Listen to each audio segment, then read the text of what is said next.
I'm just going to go to the YouTube site. It is preparing at the moment. And if Google will authenticate me for once, apparently I am inauthentic. According to Google. It's Google now. I think Professor Brown is joining us as well. So it says it's now live on YouTube. So I think you could begin your, even though it's not, I have not confirmed it, I think you can begin your. Welcome aboard. Let's go. Welcome, everybody. Welcome, one and all. We are here today to hear our visiting writer, poet, Nabila Lovelace. So thank you so much for coming back, seeing us once again. You all, one and all, live stream, Zoom people, future viewers, I'm speaking to the future as well. Welcome. What you're seeing right this moment is part of Pasadena City College's Summer Creative Writing Academy. And yes, I'm on a computer and sharing things with you. Let's see if we'll get the sharing happening already. So our program that we're incredibly proud of is bringing great writers. This summer we had award-winning children's author and illustrator Liz Wong, fiction writer and poet Claire Olson, and today you are here for Nabila Lovelace. So we're going to welcome her. I'm going to say thanks now to our sponsoring organization. That's the Pasadena Festival of Women Writers. So the Pasadena Festival of Women Writers doing great work. I've introduced them before because I know you've all been here for all of this.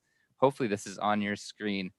Who doesn't love Zoom? They're doing great work. I'm scrolling down because this time I'm going to point out a couple other things that they're doing. They help sponsor our creative writing programming where we do a writer in residence. We have our visiting writers in our Summer Creative Writing Academy. But did you know they also do the Pasadena Senior Center's Lifetime Learning Masters Learning Series? They do the Pasadena Public Library One City, One Story program. They do the PEN America Emerging Voices Fellowship Stipend. And they do Write Girl, which is a high school student writing seminar program. So they're doing, support them. They are doing incredible work at all stages of writing. And I think that's incredibly wonderful. So we thank them. They make this all possible, everybody. Today, though, you want me to stop talking. I want me to stop talking. We all want to hear Nabila Lovelace today. I will introduce her and let her take it away. Nabila Lovelace is a born and raised Queens native, as well as a first-generation American. Her work has been published in Narrative Northeast, Washington Square Review, Day One, ESPNW, and Vinyl, among others. She is co-founder of the Conversation Literary Festival. She kindly provided her book to us. It's published, Sons of Achilles. It's published by Yes Yes Books, so you all have a chance to grab a copy of this. I want to thank her for her book. Let's see. Slow on the technology. Bear with me, everybody. Is it there on your screen? Hopefully it's there on your screen. Look at that cover. There it is. Grab this book. Get it from Yes Yes Books. I truly appreciate this. I just want to say thank you. It's thoughtful and stylistic. It's contemporary but rich with illusion. The use of myth, the use of the poetic tradition is wonderful. I can't remember the last time I read a book with this much stylistic invention in different forms of poetry. So you had my heart immediately with all of this, from the opening epigraph, Derek Walcott and Prodigy, to the use of the Achilles myth and revolutionary symbolism. Nabila is offering an original and dynamic voice. I would say the book overall, it's about legacy and lineage, and it's important. It's beautiful. The creations, the poetic creations are complex. I think it's rightfully challenging too, I say in the most positive ways. And I want to thank you. Thank you so much for this book. And let us all welcome Nabila Lovelace here today. Thank you so much for coming. Wow, thank you so much. What a beautiful introduction. That was so kind. Thank you for reading my book.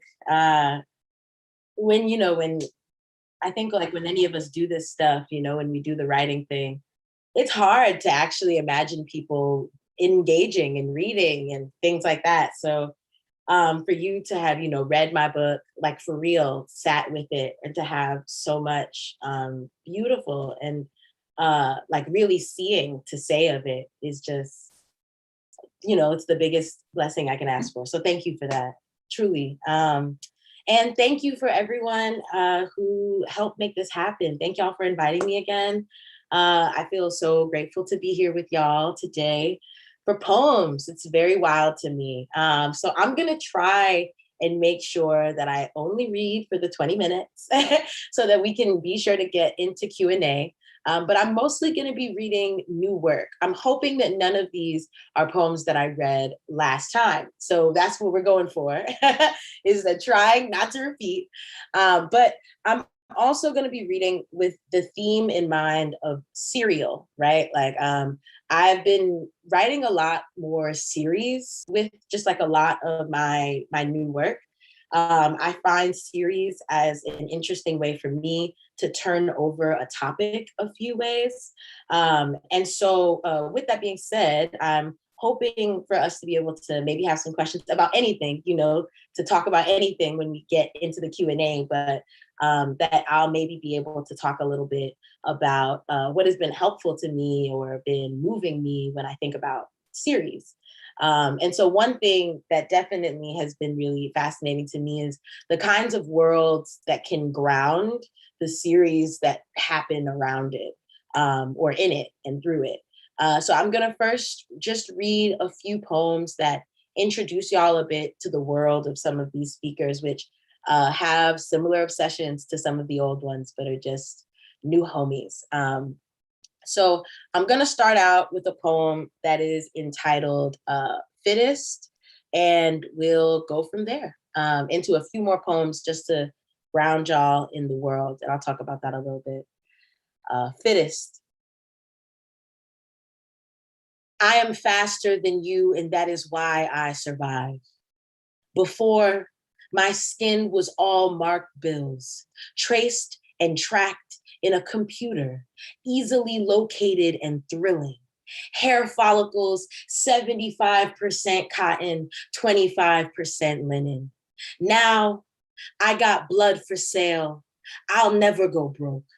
In this economy, plasma guarantees me at least 3 of me. I'm a good woman for my nigga. Learn to read last and still outread you. I can mark things too. My hymen was a gentleman previous to bleeding through king-sized mattresses. If beds were my husband's, they'd be fixed. Ages 11 through 14, I bled through every pair of jeans on the regular and marked so much land. Alrighty, so this next piece I'm gonna read for y'all is called Domestication. Domestication.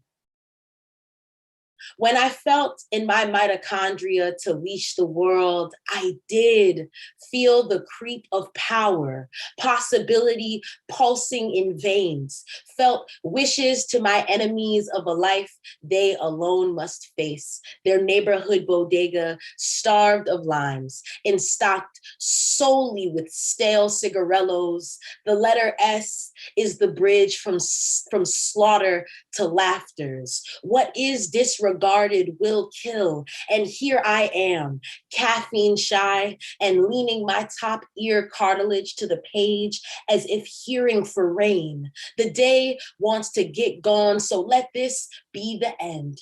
A proximal gutting, one pulled in close by love, laid out entrails, and my whole house smells of the intestines, thankless work, chitlins. Nothing separates us from forest forage, but our buildings. And even that in us is the animal, we who smear armpits and open parts of skulls with teeth overlapping and lips parted. That's in our veins. We don't just eat the bones, we wear what we kill and use it to write about our mother's cheeks, how who we love drools on the sleeve of her t-shirt. We are who must hang flanks we hunt.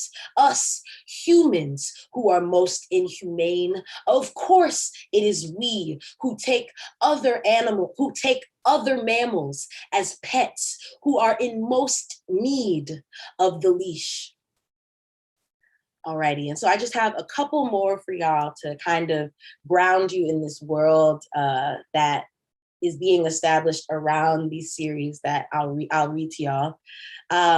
This next poem is called Shame, My Wife, and My Murderer. Unwanted, you are the table in the room of my mind. You are the wires in the wall booming through the speaker system. When I offered you VVS's, you requested emerald cut canaries. From your cave came speech. From where you killed me is wet with desire. You mighty root system. The oak that connects my other oaks. Head bitch, queen bee, you make and are the honey. When I bowed to you, it made stallion knees rust. When I licked you, brackish water appeared in my tongue's moat. We made love like underwater, like time was a night moth sneaking a porch moon. I fed you to my veins, and what should run calcified. My friend said, you are not my friend, but I kept you, my bedraggled tooth, my steamboat coal oven. You be the soot and the well drying out. So just a couple more poems to kind of ground y'all a bit in this space that's working itself through. This next piece is thinking about, I don't know how many of y'all are fans of Charles Mingus, the old jazz player, but one way that I have found a lot of just inspiration in general, and one thing that revolves in these poems, and you'll see that in some of the serial poems, is music, right? That showed up a lot in my first book of poems, and it continues to be a kind of electrifying way for me to get into ideas or turn over ideas through poem. So this poem here is thinking about Charles Mingus, and specifically his first track. He usually plays the horn, but he also plays a killer piano to me. So he has this he has this song called Myself When I Am Real. And this is, I think, just something like a little bit of hopefully inspiration for y'all. But I've tried writing this poem like 4 to maybe 10 times before I got to this that felt like it was closer to what it's trying for. But just trying out titles from songs, Myself When I Am Real, as like a way to jump into a piece sometimes is a way for me to get myself into a kind of free write, or to just get myself and get the gears turning. So this time I stuck with, and so the poem is called Alive with Mingus Plays the Piano, track 1. And so it's of course referring to Mingus Plays the Piano. So I'll jump into the poem now. Alive with Mingus Plays the Piano, track 1. Myself when I am real leads with the highest concentrated artery in the body. Checks for patterns of coagulation and bruising that isn't a bruise. Blood clots. I search my skin from the maze graded in my big toe to the apex of my wave cap, adorned or abandoned in sleep turns. My nappy blasphemy. Cotton to pillow, tuft directly to tuft.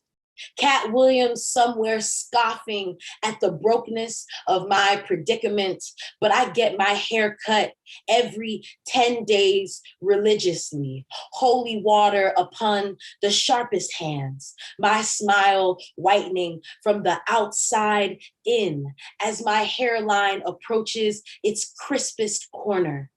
It cannot be the day I demise if my hairline is a sun-distracted mower's consequence. I've paid my penance for shape up and taper, fresh to death. All right, so just 2 more of these before I get into some of these series poems. So the second to last one is a poem called Sunday. And this will one day probably be part of a series, but currently isn't. Sunday. To pay attention to ourselves, we shelled out bobos and hair clips as if our mothers kept no count. We take each other's hand and dole into winter, petroleum coating our cheeks like eggplant under oven lights. I'm saying my girl had pink mittens and matching pink gums. Her fur lined hood, a faux animal over our broccoli heads. And so now just one more piece for y'all before I talk a little bit about series and jump into a couple of these. And so this piece takes its title from a piece by Shakespeare from The Tempest, but is in conversation with Caliban from The Tempest. And borrows two lines from The Tempest. The first is the title, By Inchmeal, a Disease. And the second is, in here I say prospero, prospero, prospero. Those are both borrowed lines from The Tempest, specifically from Caliban. By inchmeal, a disease. Maggot and mosquito mother infectious encounters call home to the fen. Flooding makes a marsh and unhouses the land. I picture skin, inch by inch conversion to new flesh. Without medicine, I've seen the body be made a speedy disposal, dejected ground. Profitable and prosper both contain pro. Prospero, prospero, prospero.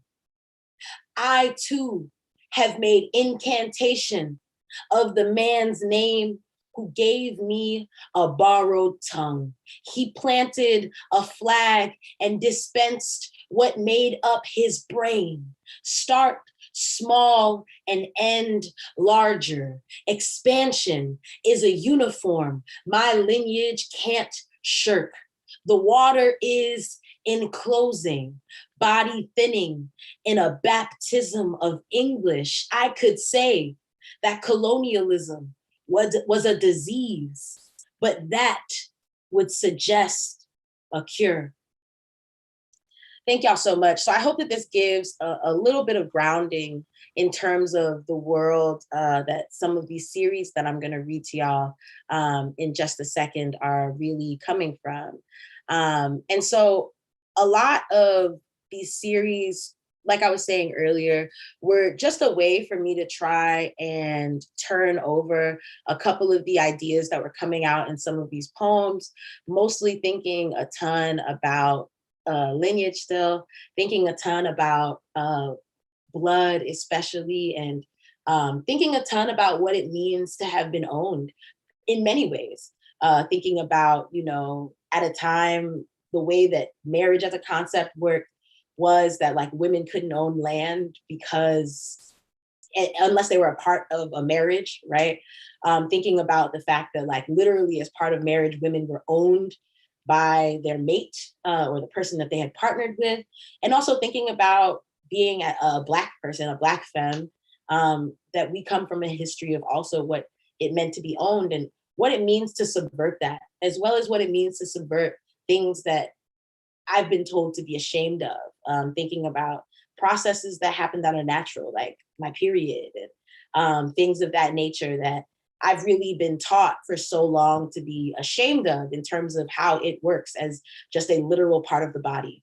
And so in really trying to excavate some of that, like turn over this thing that I've been taught to be ashamed of, I've been trying to really subvert and lean further into listening to things and folks who never held that shame.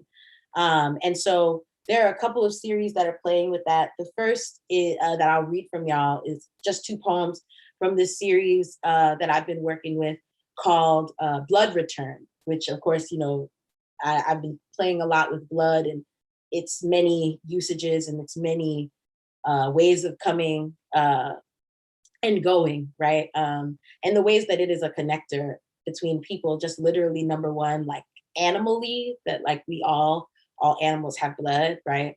And just also thinking about some of that shame and some of these things we've been taught to carry. So I'll jump into the poem now, or the two poems now that I'll read from this series. And so, yeah, these two poems are called Blood Return. And so, yeah, let me just go ahead and jump into it. Blood Return. I say peril with a pearl handle, engine hot. My lover laughs when I misnomer the cartridge for the chamber. What decorates gun bottoms? Can you buy a Snuggie for the grip like puppy footies? If I could be well adjusted with no memory, that would be my choice. It's memory that infects.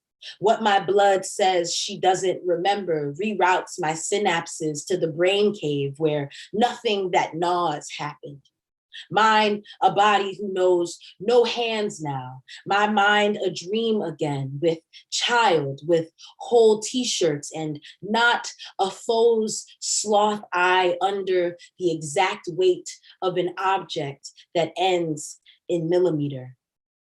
And this is the last one that I'll read from this series called Blood Return. It's in conversation with the video by Rihanna called Bitch Better Have My Money. And it also borrows a quote by the same title from a poem by Tiana Clark, BBHMM. Yep, that's the acronym. And so Tiana's quote is, I am forever in the wettest red, Tiana Clark. Blood Return.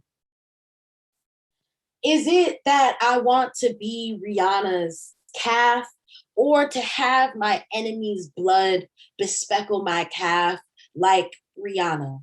Like Rihanna, my first and last enemy has taken years off my bank account, but unlike the bad gal, mine is not made human. My enemy, capital. At this late age in capital C capitalism, under the opportunity for war, I know my body will turn missing before turpentine.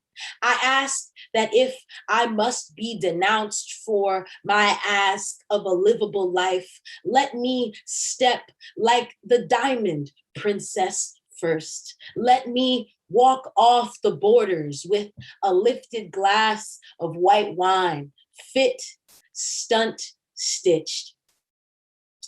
Alrighty, and these last couple poems that I'll read are from a series called When We See Us. And again, really turning over just places and moments that feel like I was fed them for a manner of shame, right? Like, or even violence, out of a manner of violence. And hair comes up a lot in a few of these series, in Blood Return, in the series I'm about to get into.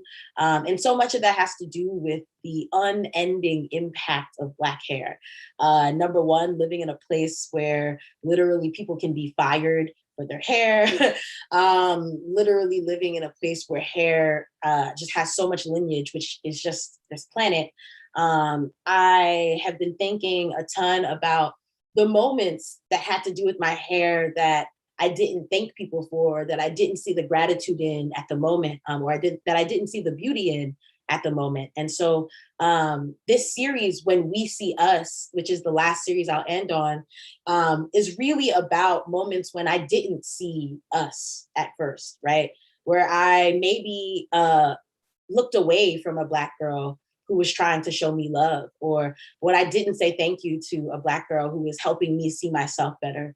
And so this next series, and I think a lot of these series are really thinking about the possibility of Black femmes being able to create worlds all in their own space where they are together, they are whole, and they are protecting and protected and beautiful and loved. And so, yeah, thank y'all so much. I'm gonna get into these last two poems. And so the title of these are the same, just like before with Blood Return, but these are called When We See Us. When we see us. She gathers strands to plait down tall corn.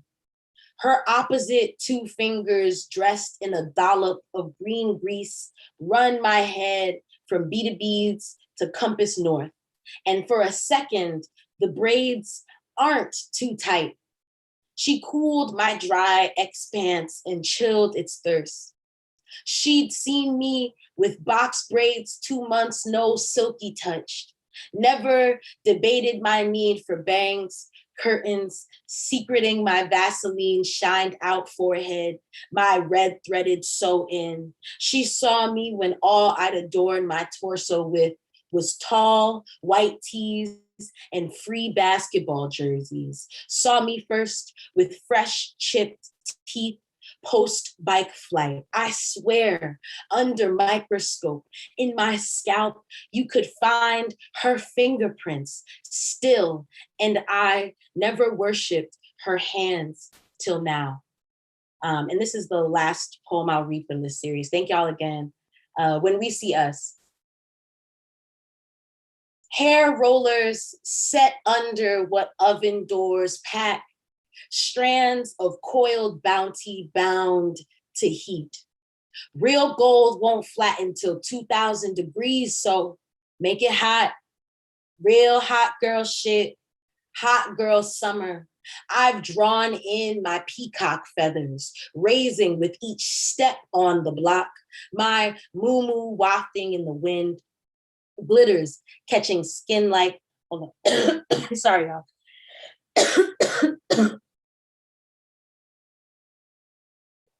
Ooh, a little dry throat.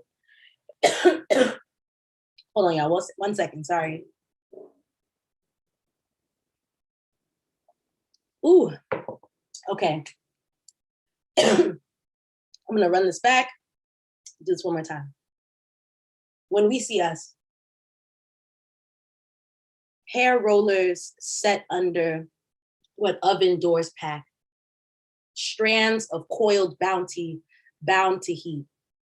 Real gold won't flatten till 2000 degrees, so make it hot. Real hot girl shit, hot girl summer. I've drawn in my peacock feathers, raising with each step on the block. My moo-moo wafting in the wind, glitters catching skin light like the sun's wink. Every she cross-legged in the salon. Glass window is front and length is ceiling to floor. For the jaw drop of onlooker sweat, I pass the salon to say what up to Poppy at the bodega and part my dollar snapple from its encased brethren. Poppy knows me and my cotton, my mane half done, half plaited down ears of corn, half stood as unhacked weeds at attention. My cousin whole yelling not to go out there with my hair like that. My man's dawdles his mountain bike close to the kind of nature that is paved over. This being how I learned love. Concrete, my knees in gravel beds, taking road into the home, my skin unpeeling to its white meat like a potato, and still timed every store run for the unspiral of roller sets, curls, a buoyant wave of shimmer catching every metal surface, jealous of this kind of gleam, glamour, unbound to gravity. Ooh. Thank y'all so much. That one was a struggle. Thank y'all for being so flexible and understanding. The main thing that I really wanted to address in thinking about series is that, you know, series have to be grounded in a world, right? They have to kind of have a trajectory, have a mind where they're moving from.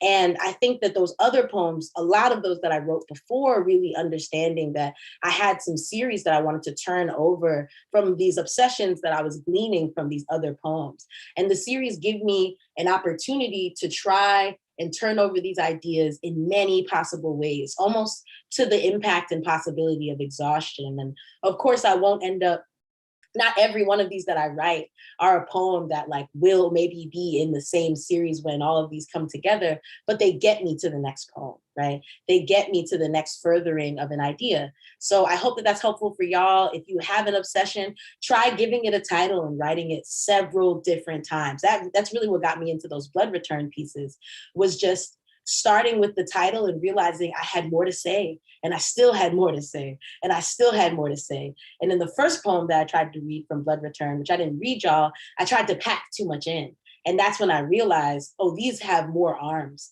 These have more ways of trying to get at it. So that's my challenge to y'all. Take a piece that you've written already, maybe that you felt like was trying to pack too much in, or maybe that you felt like just still has more to say, and take that same title and write another one and another, you know? So yeah, thank y'all so much. Any questions, all that?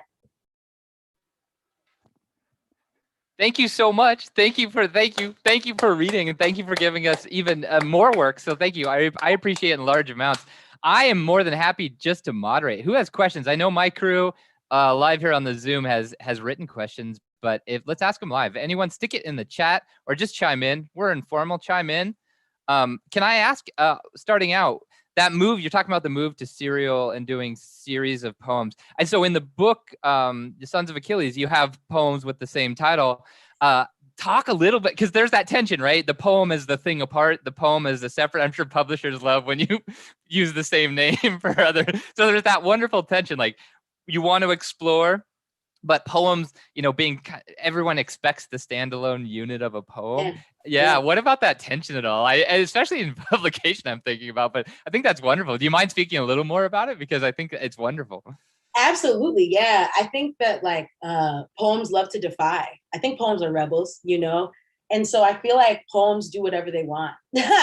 And so they're like, yeah, sure, y'all have things that you supposedly want, or publishers have things that they want, or things that might be easier, or things that might be helpful or whatever. And poems are like, I do what I want. I'm the baddest in the room. I'm what matters. And so follow along or get lost. You know what I mean? It's very get with it or get lost. And I definitely felt that with these poems. I've been working on this Blood Return series for years. And part of it was because I kept trying to act like it could all just be one poem, And the poem was like, what are you doing? Why are you fighting me? This isn't what I want. And it's not going to get you where you think it's going, And so I really think that being able to prioritize my listening of these pieces more than anything has always been the way that I've been able to find direction, has always been the way that I've been able to kind of keep my mind going and realizing the things that have been on my mind almost, right? And so in the first book, For Songs and Contests, that really came from literally reading the Iliad. There's moments, there's the moment where the Olympics start and they have all of these parts, and that's a quote literally taken from the Iliad. It's For Songs and Contests. And I kept thinking about that construction of competition. I kept thinking about that construction and play of how close that line of competition and war are, especially literally in the book, but also in our everyday. And I think it really gave me the kind of confidence and understanding for when I started, I've got all these series going now. There's a bunch of different series. I've got some about birds. I've got and I'm like, what do you want to be, right? And I keep asking that question. They answer when they feel like it. But I think more than anything, just really trying to listen to my obsessions, listen to the things that inspire me, so for that book, it was really being inspired too by the long lasting impacts and legacy of myth. And I think with this new work, it's still thinking about that, but thinking about it in a different way, if that makes sense. Yeah. Thank you. That was great. And I want to ask many more questions about form too, because I love that idea, that kind of organic form, especially since you're so playful with the typography. And from couplets to dancing across the page, I want to ask, but I should allow others here in the chat to ask all these kind of questions. Also, that Songs and Contest, to me, meta poetic. That's the poet's world, right? Writing songs, entering contests. I love it. So let's see in the chat. Perry, are you here? You can ask the question live. I think Perry had a question. It's in the chat. When you say rewrite previously written poetry, are you saying write it from another person's perspective? First, second, third perspective? Thank you for that question, Perry. I mean, literally, like just giving it a shot again. Sometimes that does mean trying it from a different perspective as a way to jump into the writing again, right? I write a lot in first person, but sometimes to shake things up, I'll try writing from third or second person just to try entering a poem from a different vantage point. But specifically with that, the Mingus poems, I just kept trying to start out from that same title point. I tried it like 5, 6, 7 times. It was like a good minute when, because I'm so memorized specifically by that track 1, myself when I am real, I'm so mesmerized by the song. I'm so mesmerized by the saying, myself when I am real. I just kept, it was like a false start in trying series. Like I didn't keep any of those other poems, but they got me to that poem that I read y'all. And I just kept trying, starting out from myself when I am real, myself when I am real, myself when I am real, because it feels like a conjure. The song feels like a conjure. The statement feels like a kind of way of conjuring. And then I think it also like really ebbs into my own kind of surrealist thinking about the everyday, that like dimensions, like, you know, I don't ever really feel like we're all in the same dimension. I'm a very woo-woo person. I'm like, time isn't real. You know what I mean? I'm not real. None of us are real, you know? And so I think to be able to think about like myself when I am real allows for me to enter that space of like, I never feel real, right? Like, who am I when I feel real? What does it mean to be thinking about the body? And I think that's why that last poem, well, sorry, the poem I read y'all, in being able to trace these things that help me to think about being real, like literally illness. Like sometimes like I feel most real, unfortunately, like when my illness reoccurs, unfortunately. I sometimes feel most real when I see blood. I'm like, right, I'm a real person. Like even thinking about that joke of like, pinch me, am I real, right? Like, and so where the poem really starts from like literally examining the body in this way of proving to the self that it's real, and then moves outward of like thinking about all of these other ways of like what it means to be, you know, to have real Black hair and manage that, and to be like, I don't manage it, right? Like I think to really circumvent all of these possibilities of reality was really fun for me and like right up my trajectory. And so thank you for that question, Perry. I hope that was helpful. I think I got into some other territory there, but I hope it answered. That's always good. Oh, and I think Perry, I could hear you there. It looks like you have another question. Do you mind if you want to go ahead and ask? Yeah. So I was having a conversation about writing, and the person was telling me that writing in first person while writing, trying to detach first person from the narrative, creates a very uncomfortable place for writers to stay consistent in the writing process and not let one overlap into the other. So how do you manage that in your writing? Thank you for that question, Perry. I think I don't know if I do manage it, if that makes sense. I think like I think a lot. Well, okay, so I'll say this, right? Poetry for me is not necessarily a like career. You know what I mean? I don't know if that makes sense. I am grateful as hell that I am able to like be here with y'all talking, that I am able to have people read my poems. That's a bigger blessing than I don't even know if I had the words to ask for that ever to happen in my life, you know? But poetry for me is a way to literally try to become freer as a person.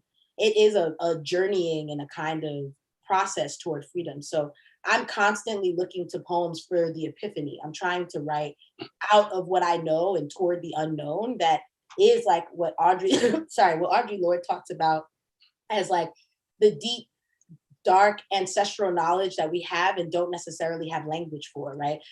She talks about how we like can, in the poetry is not a luxury. She talks about what it means to really be going off of feeling rather than thought, right? She talks about how Western civilization and education has us prioritize our thoughts rather than feelings. And I think that poetry, she says this, it's not even my thought, but she talks about how poetry is a way, a tool at unlocking that knowledge that we do not necessarily have the language for or the thoughts for without kind of meditation or reflections. That part of us that's older, way older than us, that ever really conceived. And for me, my poetic journey is trying to write toward that, knowledge that will hopefully get me toward a freer space for myself, as well as thinking about the overall quest toward liberation, right? For us as folks. And so that is like really why I write. You know, I tell people all the time, I'm like, one day I may not publish things again, like anymore, you know what I mean? And that'd be fine for me because I write poems no matter what. I write poems whether or not I'm working on a book. I write poems with no direction. I write poems as secrets, you know, like I was always going to write poems. Poems is a way for me to stay present and observe the world and be in observation and live in observation of the world. And I think in that way, you know, like I feel always moved by things. And that's really why the poems end up bleeding into my own like thinking, right? Like it's like my own thinking is thinking about sometimes when I see a cardinal, that when it jets across the sky, that's another dimension. But like we're not all in the same place, you know?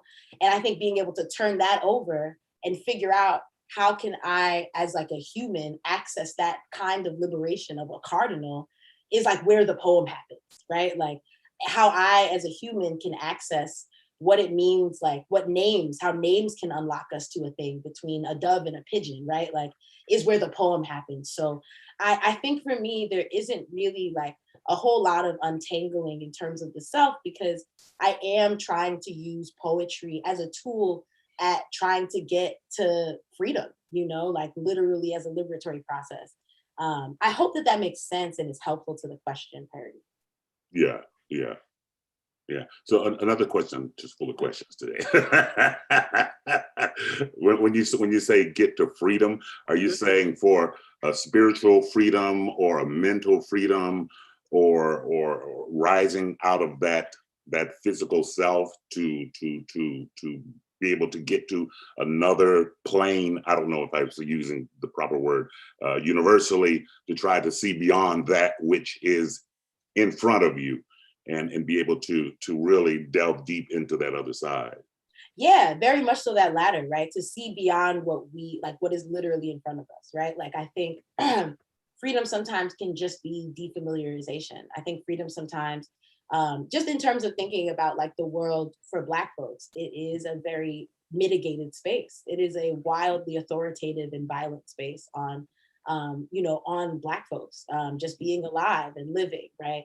And so I think the poem is the place where I can start to access what freedom can mean for me, right? I think that freedom, like sometimes the problem with freedom is that like it is actually a wildly individual space, while also being able to know that like I'm under restraint, right? Like, and so how can I get myself from being under restraint, right? And so for me right now, what that freedom means, and that's like in a lot of my pieces, is unlearning a lot of the things that I've been taught as shame, because that shame is a kind of way of violence sometimes, of me being like speaking wildly to myself, of me like holding on to things that are not mine to hold, of me just being able to be like the most authentic and loving and caring and open person for myself, is being able to combat some of the violence that really comes under living under like a colonialist regime, right? And living under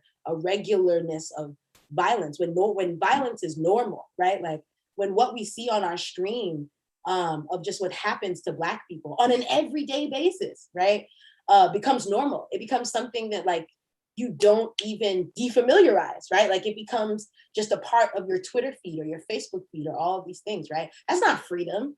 That's living under restraint. It's living under the restraint of violence. It's living under the restraint of authority, right? Like, and I am a person who like believes in abolition. And I think part of what abolition means is to unlearn so much of the ways that we've been taught to be our own police, to put down that kind of behavior, to put down the kind of surveillance that we've been taught to be because of private property, right? I think so many of my poems are searching beyond that kind of things that are in our face every day. That like freedom is a way to buy a house, when that's not real, right? Like when like freedom is a way for all these other things that are actually still kind of holding on to a kind of violence that is associated with the land, that is associated with everydayness, right? And trying to let that go. So that's the freedom seeking for me that the poem allows, to be specific, if that's helpful. Okay. Thank you for those questions, Perry. They were really great. Those are wonderful. Thank you, Perry, for the questions. And thank you. I love this idea. The writing as a process of inquiry. Let's shout out to Audre Lorde's pieces. Everyone should read this piece. It's wonderful. Poetry is not a luxury. How poetry is originary and it's fundamental, and it's a place to form thoughts and use language to. I am moderating poorly. Let's look at the chat where you're getting a lot of love. I've skipped over a lot of love in the chat. Listening to your obsessions, love hearing you read your poems. I shouldn't skip over these quickly. You're getting a lot of really positive love there.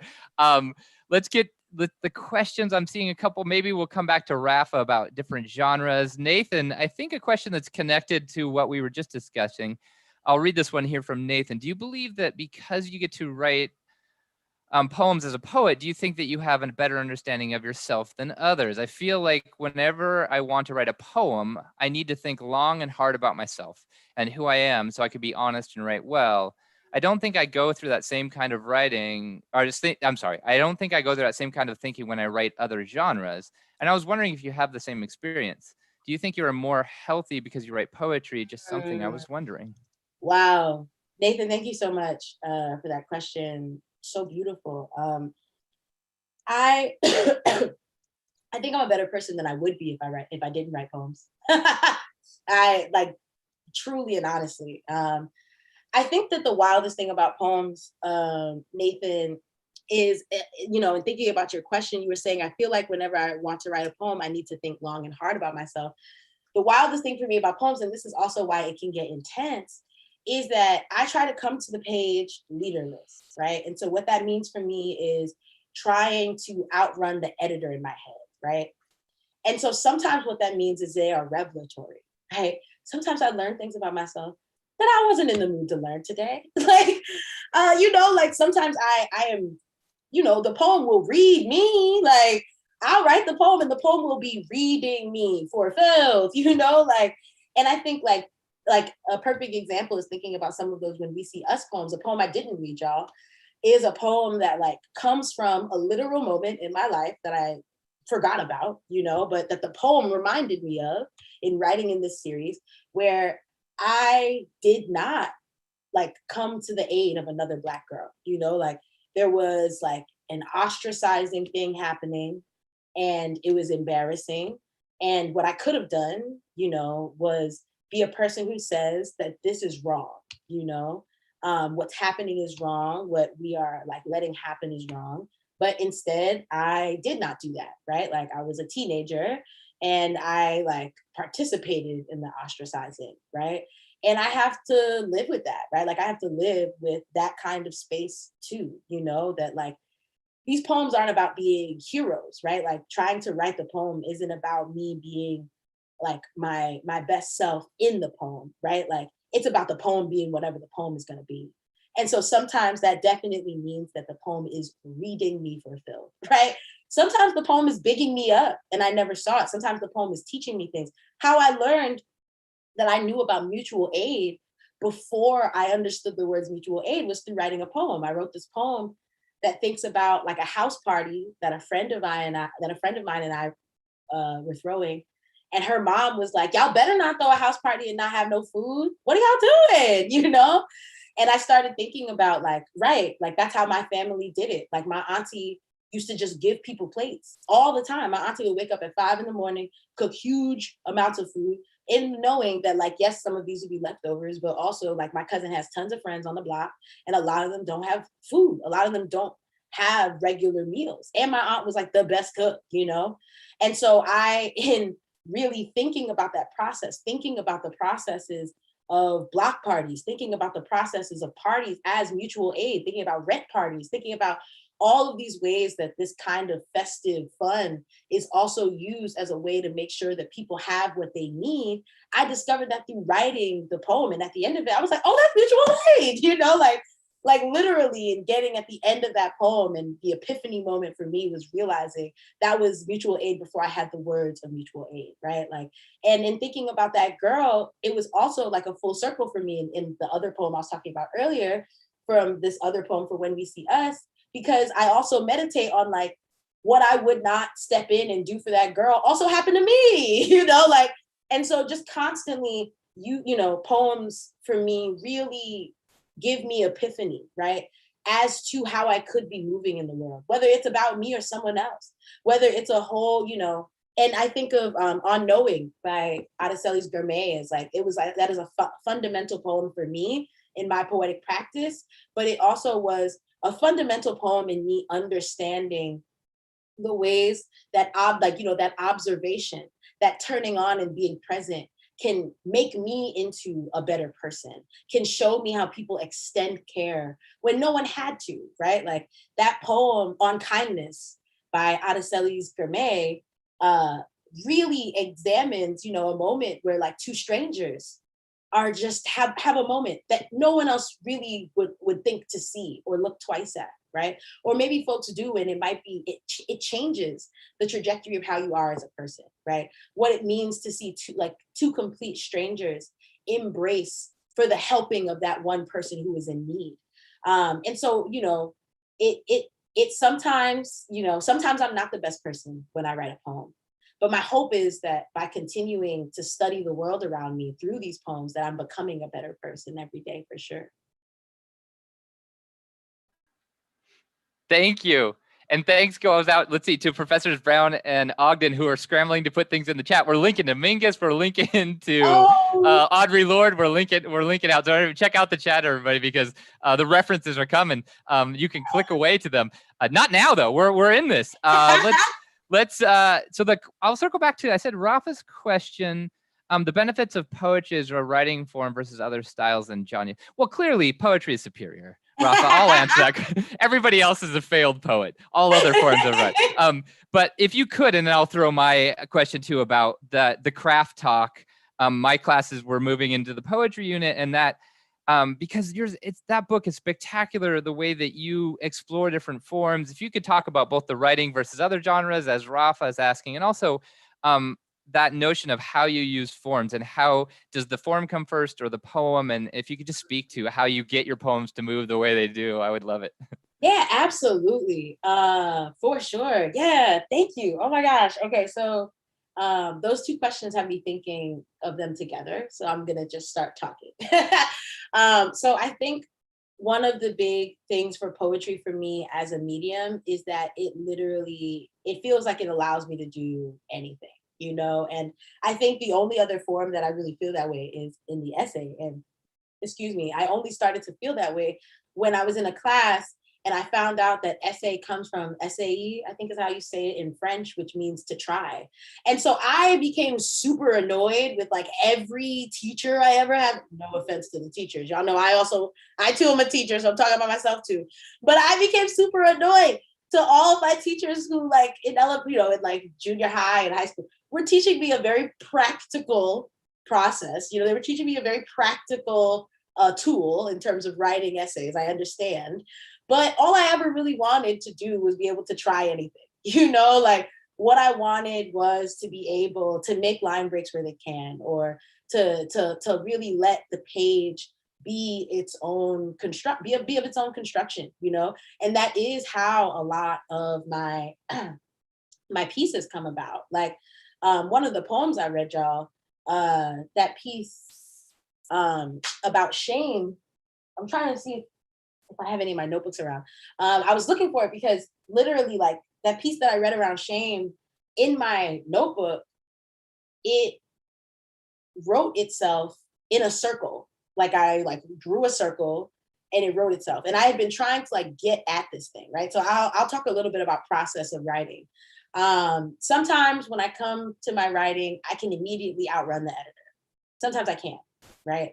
And so what that means is I have to keep going until I outrun the editor. And sometimes that gets exhaustive, but it's always worth it, And so with that poem, Shame My Wife, Shame My Murderer, that was a poem where I had the title first, Shame My Wife and My Murderer, right? And then I tried writing it first and I couldn't outrun the editor. So something that I sometimes do is I will try writing from different directions, the same idea, but like in different directions on the page. So, this is great. So like one time I was trying to write, and you'll see like, this is kind of written diagonally, right? That same day I was trying to write something. And so then I wrote like completely through the page in columns, right? And so a lot of times I will literally just try writing how the poem comes in different manners, in different directions in the notebook. I don't know what it does, but for me, it sometimes really starts unlocking and getting ahead of that editor. In getting ahead of that editor, a lot of these pieces are kept almost to their exact form. Because something about that process starts, I think this is maybe the first time I really realized it, like something about that process starts like zeroing in on what the poem is wanting to be like, what it is wanting to engage with, who it's trying to be. So that poem that I read about shame is drawn on a circle. And in the poem, I didn't even realize it really until today when I was reading it with y'all, there are a ton of circles that are really mentioned. Like, and it is thinking about, like, I think the first line of that poem is like, it's like something on the table. And the idea when I drew the circle, I mean, I didn't know it, but like later when I was doing it, I was like, oh, it's a round table. Like, you know, like shame is on the round table. It is my wife, my murderer. It's on the round table. It's in the records, right? Like it's all over the place. And so I think a lot of, for me, in terms of form, happens in that way. One, right? Like it just happens organically from the trying to get at the poem and get ahead of my editor. A lot of times that positioning, that new possibility of trying things out on the page literally helps me further unlock what this thing wants to be. I'm like, oh, there it is. It's like hot and cold, almost like a game of hot and cold. And so then the other thing I'll say is that sometimes I just like to try form, you know? And so form sometimes, and especially in thinking about series, is super helpful for me to just try and like jump in a poem. So like, for example, for a little minute, there are like some poems I didn't read y'all that were trying out the sonnet, right? And so I ended up doing like a crown, but that was only because I was reading Rita Dove's Mother Love, which is like playing with the idea of serial, because it's a book of all sonnets. They're all sonnets. And the ways that she is playing with the sonnet can almost be seen as a series. She is like turning the sonnet upside down. She is like one thing about the sonnet, and this is like overly generalizing, so please, you know, give me a little grace. But like one thing of the sonnet is like the first stanza in some versions of the sonnet is supposed to kind of introduce the problem. And then the second stanza is supposed to offer a kind of resolution. And in this one poem that I love by her, which is, I think, the literal title poem, Mother Love, she switches it. So she writes a double sonnet. And in both cases, she introduces the answer before the problem. And it almost literally brings up this literal tension in the poem of like, okay, so then like, how do we arrive at resolution? Like if we are putting the possibility of the resolution to the problem that we learn about first, what does it mean to even be thinking about this problem, right? Like, yeah, I got the answers, but here's the problem. It means the problem is unresolved, right? Like we have a different approach at what it means to be unresolved, and like thinking about that in thinking about, because in that poem she's thinking a ton about like the expectations of motherhood and circumventing them, like throwing them out the window, right? Like it's like even in that circumvention there is still the problem of like these assumptions of what it means to be a mother that are at the heart of like when you even say the word motherhood, when you even approach a person who is living under as a woman or a femme body, right? That there are all these expectations that happen. So I think and thinking about poems that like these different forms, like that's, I think, the thing for me, both the forms and the possibility of doing anything, are really why it is the craft that I continue to gravitate toward. And I think it changes how I interact with other crafts. It changes how I interact with the essay. It changes how I interact with fiction. And I feel like you start seeing that too. Like Toni Morrison would never call herself a poet, but the way, like the logic of her books is very poetic. Like the logic of like, we have to interpret. There's a lot of interpretation that happens in Toni Morrison. She's not telling you what's going on, she's leading you through. And I think all of those kind of things are why I keep coming back to the craft for sure. And are kind of differences to me. And then that's also some stuff in terms of forms. I hope that answers stuff. That was great. Absolutely. Thank you for that. Yeah, the essay too was a process of inquiry. It was to explore the self and your thoughts. And yes, Yeah. we teach it in a way that we don't want anyone to explore too Yeah. individually, right? Yes. Oh, this is the worst part where I have to say, we need to wrap things up, everybody. So let's wow. that was our hour. And thank you so much for doing this. Let's give a round of applause, the silent applause of the Zoom call. I will clap for us all. Hopefully you can see the chat where people are throwing out a lot of love. We also, connection to Rita Dove there immediately from Akila Brown. Thank you so much. Thank you one and all for coming along on this. That went too quickly. You know what? Let's clear a couple more hours. I'm in it entirely. So I want to say, let's see, thanks to the there it is again, Pasadena Festival of Women Authors for helping us fund this, and their grant's really important.